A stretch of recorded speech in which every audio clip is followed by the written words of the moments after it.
Yang penting dia duduk, tidak menambah. Kena duduk cukup sekali di antara dua khutbah. Begitu dia duduk sambil-sambil boleh, tak apa-apa. Boleh. Kasihan khatib tu haus benar dia.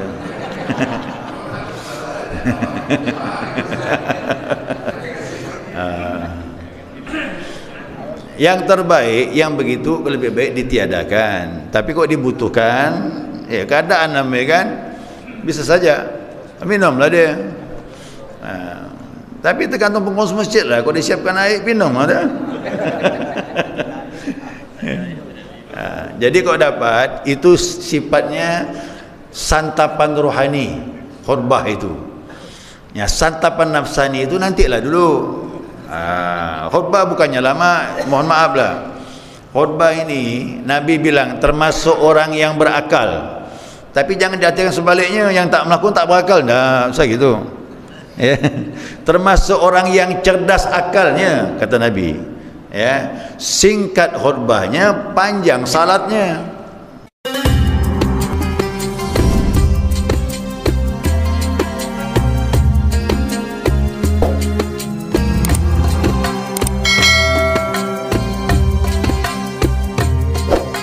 Bismillahirrahmanirrahim. Alhamdulillahi rabbil alamin. Allahumma salli ala nuril anwar wa sirril asrar wa tiryakil aghyar miftahi babil yasar sayyidina wa maulana Muhammadinil mukhtar wa alihi al-athhar wa ashabil akhyar adada ni'amillahi wa ibdhalih. Subhanaka la ilma lana illa ma 'allamtana innaka antal alimul hakim. Allahumma dhakkirna ma nasina wa 'allimna ma jahilna wa la hawla wa la quwwata illa billahil 'aliyyil 'azim. Qala musannif rahimallahu ta'ala wa nafa'ana bi'ulumihi fid dharain amin. Jamaah salat subuh rahimakumullah. Assalamualaikum warahmatullahi wabarakatuh. Alhamdulillah, senantiasa kita mengaturkan pujian dan syukur kita kepada Allah atas limpahan rahmah hidayahnya. Subuh ini atas izinnya kita dapat melanjutkan kajian kita, mudzakarah kita, panduan kitab Fathul Muin. Ya, tambahan mengenai salat kusufain, yakni salat dua gerhana. Namun salat dua gerhana ini sebelumnya dibahas salat Idain, yaitu salat Idul Fitri dan Idul Adha. Maka digabung nih sekaligus pembahasannya. Nah, Idul Fitri, Idul Adha sudah kita bahas cara salatnya. Demikian juga salat kusufain, dua gerhana, baik gerhana matahari maupun gerhana bulan. Nah, kedua salat ini dikatakan bi khutbatain, disunnahkan pada keduanya melaksanakan khutbah. Ya, khutbah itu dilaksanakan ai ma'ahuma, diiringi dengan khutbah setelah pelaksanaan salat keduanya, baik salat Idain ataupun salat kusufain. Nah, di sini jelas bahwanya setiap salat Id dan salat kusuf gerhana tusannu salatul Id wa salatul kusufain, disunnahkan dilaksanakan khutbah itu pada salat Idul Fitri, Idul Adha, dan pada salat gerhana matahari dan gerhana bulan. Bagaimana hukumnya? Dia seperti khutbah Jumat. Ya, rukun-rukunnya mirip. Ya, mirip dia. Rukun-rukunnya itu mulai dengan tahmid, yang kedua salawat Nabi Muhammad sallallahu alaihi wasallam, yang ketiga ada pesan takwa, yang keempat membaca firman Allah minimal satu ayat, kemudian yang kelima doa ukhrawi. Ya, doa ukhrawi itu doa untuk kaum muslimin dan muslimat, mirip-mirip seperti itu. Namun dibilang amma syurutu khutbatil jum'ah qal qiyam fihima wal julus bainahuma wat tahara was-satru fala yastaturu fihi wala tasturuhuna. Adapun syarat khutbah Jumat seperti berdiri pada dua khutbah, duduk di antara dua khutbah, bersuci waktu khutbah, menutup aurat, itu tidak menjadi syarat di dalam khutbah apa ni? khutbah Idul Fitri, Idul Adha, ataupun khutbah gerhana matahari maupun gerhana bulan. Kalau Jumat menjadi syarat, tapi untuk dua salat ini tidak jadi syarat. Artinya apa? Nah, kalau berdiri jadi sunnah. Duduk di antara dua khutbah jadi sunnah. Bersuci jadi sunnah. Jadi kalau seandainya orang khutbah duduk sah. Ya, makanya ini khutbah diringankan, ya. Termasuklah mendengar khutbah juga sunnah. Makanya kalau orang kembali ke rumah tak dengar khutbah, salatnya sah. Sah dia. Tapi kalau salat Jumat minimal didengar 40 orang. Nanti masuk bab Jumat panjang lebar pembahasan. Nah, jadi kalau seandainya khutbah Jumat tidak didengar minimal 40 orang, maka khutbahnya batal. Khutbahnya batal, ganti salat zuhur. Nah, tapi kalau salat Id, salat gerhana tak dengar pun tak masalah. Makanya saya sampaikan jemaah, salat gerhana ni boleh sendiri, Idul Fitri boleh sendiri, Idul Adha pun boleh sendiri, walaupun tanpa khutbah. Pahala salat dapat, cuma pahala khutbah tidak dapat, itu saja. Tapi kalau Jumat ada syarat-syarat tertentu. Nah, kemudian bersuci juga begitu. Khatib lagi khutbah Jumat, batal pula wudu, wajib turun. Ya, wajib turun, digantikan dengan cadangan ataupun ustaz yang lain silakan.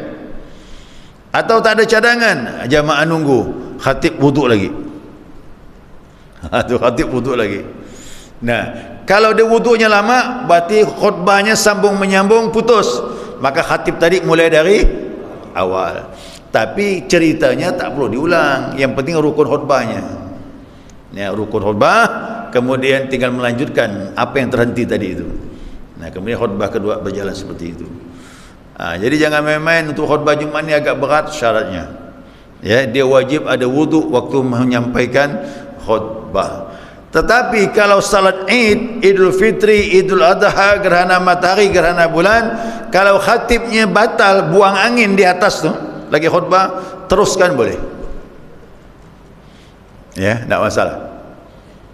Makanya saya katakan, ya kan? Jadi untuk khutbah Id ini lebih dipermudah dia.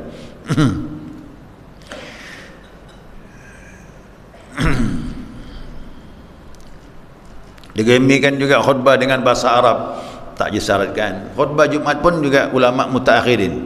Ulama mutaakhirin kerana mengingat Islam tersebar sampai seluruh dunia termasuk Indonesia, kalau dipakai bahasa Arab sulit. Asalnya wajib bahasa Arab, tapi ulama melihat keadaan, maka dirubahlah khutbah tersebut dengan bahasa terjemahan kecuali rukunnya. Kalau rukunnya wajib pakai bahasa Arab. Alhamdulillahi nahmadu, itu bahasa Arab.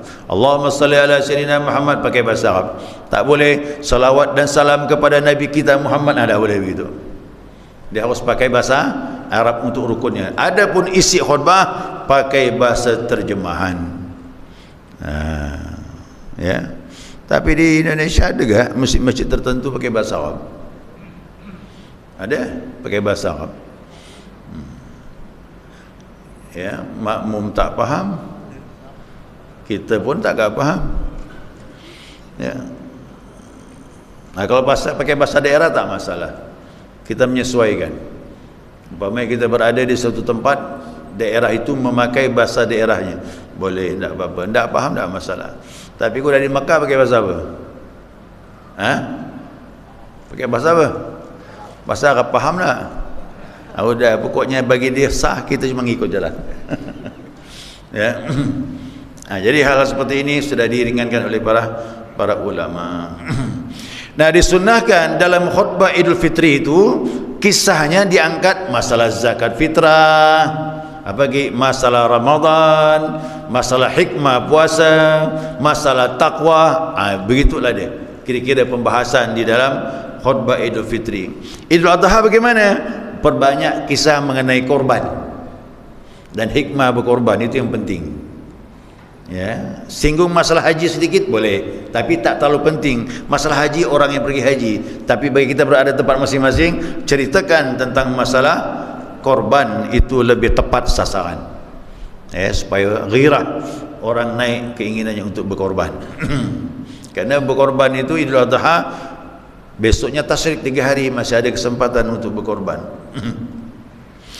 Nah, kemudian di dalam khutbah tadi itu, khutbah tadi Idul Fitri kan Idul Adha. Dalam khutbah gerhana, nah itu lebih bagus disampaikan dengan masalah taubat.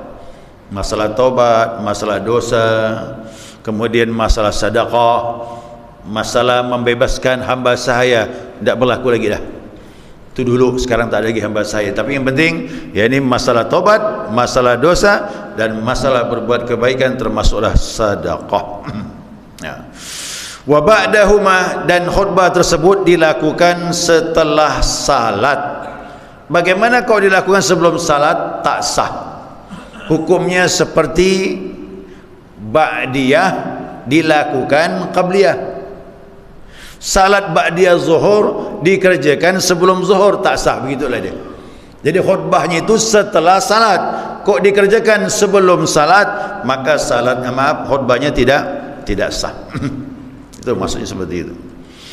Sunnah khutbatani ba'da fi'l salatil idain, disunnahkan 2 khutbah tadi setelah salat Idul Fitri, Idul Adha, walau fil ghadin fi ma yazhar, walaupun pelaksanaannya besok. Ya, pelaksanaannya besok. Ya. Ada orang meyakini umpamanya besok Idul Fitri, ternyata bulan tak keluar. Atau dianggap besok masih Ramadan, ternyata tadi malam ada yang lihat bahwasanya bulan muncul. Ya kan? Seharusnya hari ini dilaksanakan pagi ini, ternyata ada yang menyaksikan tadi malam bahwasanya hari ini sudah Idul Fitri, kerana bulan Idul Fitri sudah muncul. Bagaimana pelaksanaannya? Besok. Ya, besok pelaksanaannya. Itu disepakati. Makanya saya bilang masalah khutbah ini, masalah Idul Fitri ini, sebenarnya itu hak penguasa, kerana dia perlu keseragaman. Idul Fitri itu hak penguasa. Kita ormas tak boleh ngomong sebenarnya. Nah, kalau tidak kita berpecah belah. Idnya beda-beda. Cuba lihat tu kalau di kitab-kitab itu, kalau sudah penguasa sudah menyebutkan, menentukan tanggal berapa Ramadan, tanggal berapa Idul Fitri, setelah dipertemukan antara hitungan dengan melihat bulan, maka rakyat semuanya wajib ikut. Dalam kitab begitu. Ya, dalam kitab begitu. Kenapa? Dibutuhkan keseragaman untuk Idul Fitri ini. Jadi supaya nampak syiarnya seragam. Ya, seperti itu. Alhamdulillah lah, berapa tahun ini kita lihat kayaan seragam ya. Ya, seragam. Mudah-mudahan seperti itu. Ya. Kok nama yang dulu lebaran ni sama yang belum belakangan, aduh, bimbang-bimbang enggak rasanya kan? Kita puasa yang lain bertakbir gimana bang?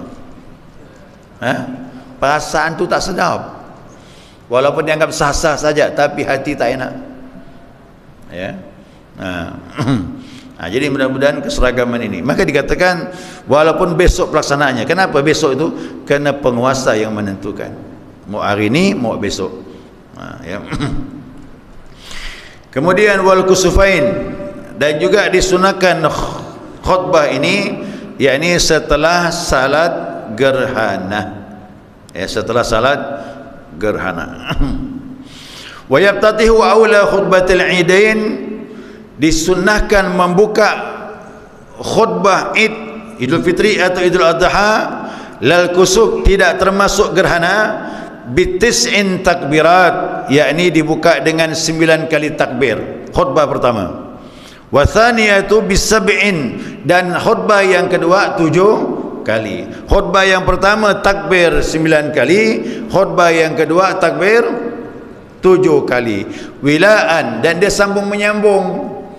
Yang pertama 9 kali itu sambung menyambung. Khutbah yang kedua juga takbirnya 7 kali sambung menyambung. Itu sunnah seperti itu. Bagaimana kalau salat gerhana? Salat gerhana tidak dibuka dengan takbir. salat gerhana. Dia seperti salat Jumaat, langsung sejak khutbah dan sebagainya. Nah, tetapi ada pendapat, ya, ini pendapat, banyak pendapat dikumpulkan. Ada ulama yang berpendapat kalau salat gerhana takbir itu lebih baik diganti dengan istighfar. Jadi kalau Idul Fitri Allahu Akbar, Allahu Akbar, kalau dia Astaghfirullah, Astaghfirullah, Astaghfirullah, dibuka dengan istighfar. Itu kalau untuk salat gerhana. Wa yanbaghi an yafsila bainal khutbatain bitakbir. Seyogyanya memisahkan antara dua khutbah tadi dengan takbir. Itulah dia. Khutbah pertama ada takbir 9 kali, khutbah kedua ada takbir 7 kali. Wa yukthira minhu, dan diperbanyak takbir tersebut fil fusulil khutbah, di antara sela-sela khutbah. Khutbah pertama sudah 9 kali, nanti dalam khutbah perbanyak takbir.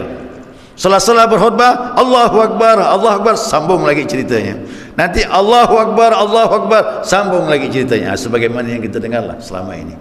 Itu dah sesuai dengan petunjuk kitab. Qalahu Subki, berkata Imam Subki, wala tusannu hadhihi takbirati lil hadirin, tidak disunnahkan takbir tersebut untuk yang hadir salat Id. Bagi salat Id cukup mendengar saja dan tak perlu bertakbir. Nanti khutbah khatib menyampaikan Allahu Akbar, Allahu Akbar, makmum begitu ke Allahu Akbar, Allahu Akbar, tak perlu. Ya, tak perlu seperti itu. Tetap diam saja dan dengar dan simak apa yang disampaikan.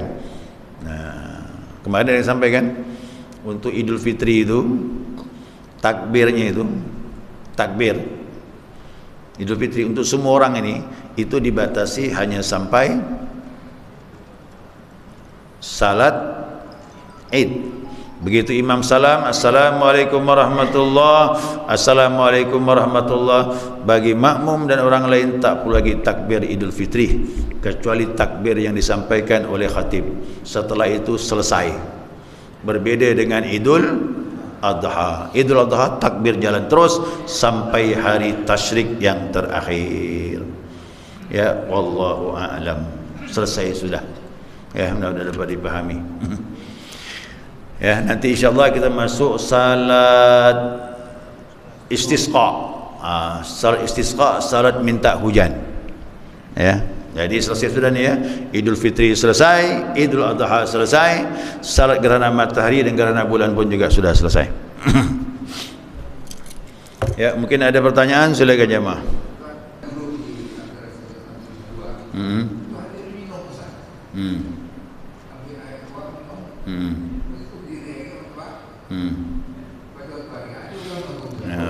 Waktu minum itu tapi duduknya tadi memang betul duduk di antara dua khutbah. Oh, tidak apa-apa, tidak masalah.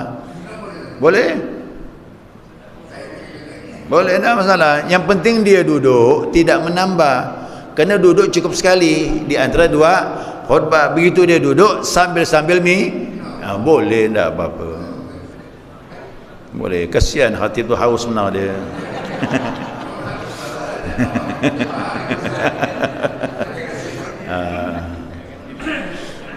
Yang terbaik yang begitu lebih baik ditiadakan. Tapi kok dibutuhkan, ya keadaan namanya kan, bisa saja minumlah dia. Tapi tergantung pengurus masjid lah. Kalau disiapkan air, minum ada. Jadi kok dapat itu sifatnya santapan rohani khutbah itu. Ya, santapan nafsani itu nantilah dulu. Khutbah bukannya lama, mohon maaf lah. Khutbah ini Nabi bilang termasuk orang yang berakal. Tapi jangan diartikan sebaliknya, yang tak melakukan tak berakal. Nah, usah gitu. Ya. Termasuk orang yang cerdas akalnya, kata Nabi. Ya, singkat khutbahnya, panjang salatnya. Itu kata Rasulullah. Nah, tapi kadang-kadang kita lihat khutbahnya panjang, salatnya pendek. Khutbahnya sampai 20-25 menit, ada yang setengah jam, tapi salatnya sebentar. Nah, jadi kok dapat dia berimbang. Khutbahnya 15 menit, dan juga salatnya pun kau dapat seperti itu, apalagi lebih. Kalau surah-surah panjang tu 2 rakaat bisa 15 menit. Ya, bisa 15 menit. Nah, selesai dari khutbah menuju ke salat, nah itu sela-sela di antara itu dipakai minum tak masalah. Ya, tak masalah. Tapi kalau waktu khutbah itu santapan rohani karena dia punya rukun. Nah, jadi jangan dimasukkan sifatnya yang nafsani tadi, langsung saja. Tapi kalau dilakukan tetap tidak memutuskan, karena memang duduk itu termasuk rukun daripada khutbah. Duduk di antara khutbah itu rukun juga termasuk. Ya, kalau tak duduk dia batal khutbahnya. Nah, jadi khutbah itu yang bagus tu pendek. Berapa pendeknya? 15 menit. Ya. Idul Fitri berapa? Maksimal tu setengah jam Idul Fitri itu. Kalau saya khutbah Idul Fitri tidak lebih dari 25 menit. Tidak lebih daripada itu. Dan pernah saya menyampaikan cuma 20 menit. Nah, ya. Karena yang penting-penting makanya singkat, tepat, padat. Itu yang penting. Khutbah Nabi tak pernah panjang. Ya, khutbah Nabi itu singkat, tapi isinya bobotnya mantap. Nah, kita juga begitu, jangan sampai membuat jamaah bosan. Makanya rawan betul khutbah Id ni, banyak orang balik. Ya, banyak orang balik Pak. Satu keluar, kita lagi khutbah ni keluar. Itu kadang-kadang saya pertimbangkan, jangan terlalu panjang. Ya. Maka kata Nabi, khairul umur awsatuha, sebaik-baik urus satu pertengahan, sedang-sedang saja, jangan sampai buat orang jenuh. Taklim juga begitu nih. Taklim tu maksimal 1 jam. Lewat 1 jam, maaf, agak jenuh di sini.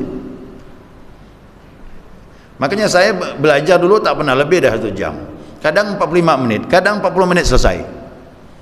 Dan tak ada pertanyaan, setengah jam tutup. Kalau lama-lama jenuh di sini, Pak. Jangankan yang belajar, yang ngajar pun jenuh kan? Ya. Maka Nabi itu Masya Allah. Tapi ada saat-saat tertentu Nabi itu menjelaskan panjang, tapi tidak rutin. Karena Nabi punya kelebihan. Apa kelebihan Nabi? Aku diberi kelebihan 5 macam dibandingkan Nabi-Nabi sebelumnya. Yaitu ya salah satunya Jami'ul Kalim. Kalimat aku pendek tapi isinya banyak, isinya padat. Itu kelebihan Rasulullah sallallahu alaihi wasallam. Ya. Ya. Harus jelas.